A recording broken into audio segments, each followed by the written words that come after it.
Force vet, introverted but easygoing, proud and stubborn, and finally a devoted husband and beloved father. My father was certainly set in his ways. Every morning he began his day with black coffee and reading the D&C.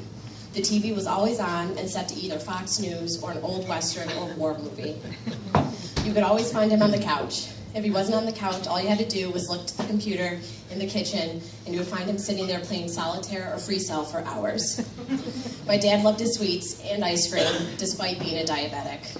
His steaks had to be mooing, and God help him if they weren't cooked properly. He enjoyed long drives listening to Wham 1180 or blasting oldies while he would sing along. In the summer, you could always find him out on the deck of our old house on Melwood, sleeping on a G&T, soaking in the sun. My father loved everything about summer, which is why he loved Florida so much.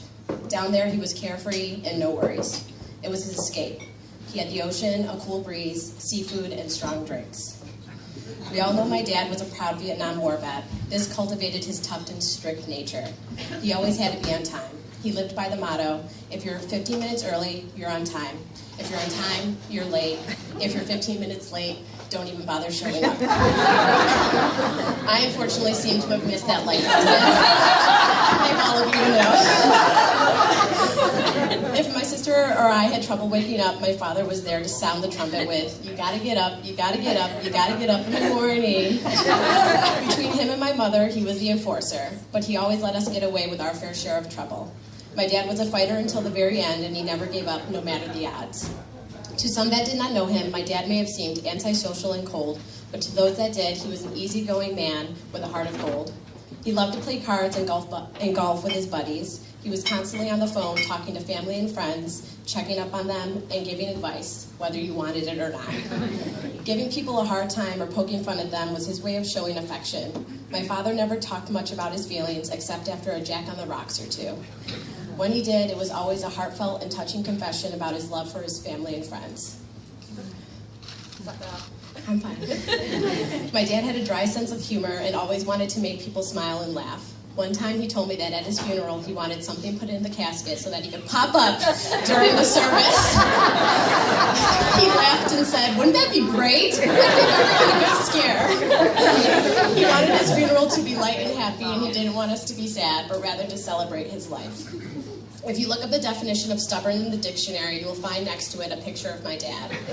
He was always right and never asked for help, whether that would be with directions, walking without a walker, or fixing things around the house, which we called Bob's projects.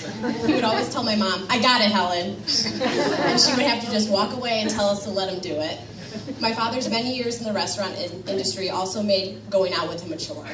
If something bothered him, we'd hear the dreaded, let me speak to your manager, to which we would embarrassingly sink into our seats. However, I'm grateful this taught me to speak my mind and never settle for anything less than I deserve. Bob Eisenberg was all these things, but the one closest to my heart was beloved father. He may not have been around often when my sister and I were younger, but it was because he was working tirelessly to provide for his family. He always wanted better for us and to give us more than he had growing up. My father pushed Christina and I to excel in everything we did, school, sports, hobbies, and jobs.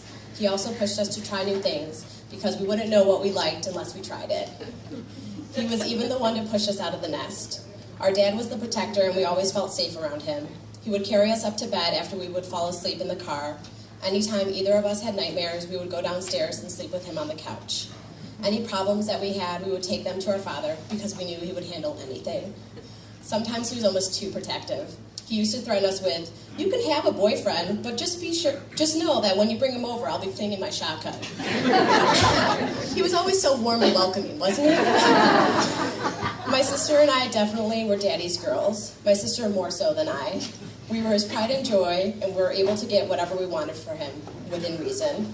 For the longest time, we wanted a dog, but never thought it would happen because my mom was adamantly against owning animals. However, one night after receiving a call about landing another management job, my father told my mom in front of us, Helen, the kids are getting a dog. We were so happy and excited. My mother, on the other hand, not so much. I'll never forget that moment. He also jokingly referred to himself as an ATM. He never let us go anywhere without cash, so we called him Bank of Dad. My sister and I were excellent swimmers because he taught us how to swim. However, this isn't your standard swim lesson. Promising your daughters you're going to stay right there until they swim to you, and then only to keep inching backwards as they get closer is probably not recommended. We definitely thought we were going to drown. Effort was the most important thing to our dad in any aspect of life, school, athletics, jobs, what have you. It didn't matter how well we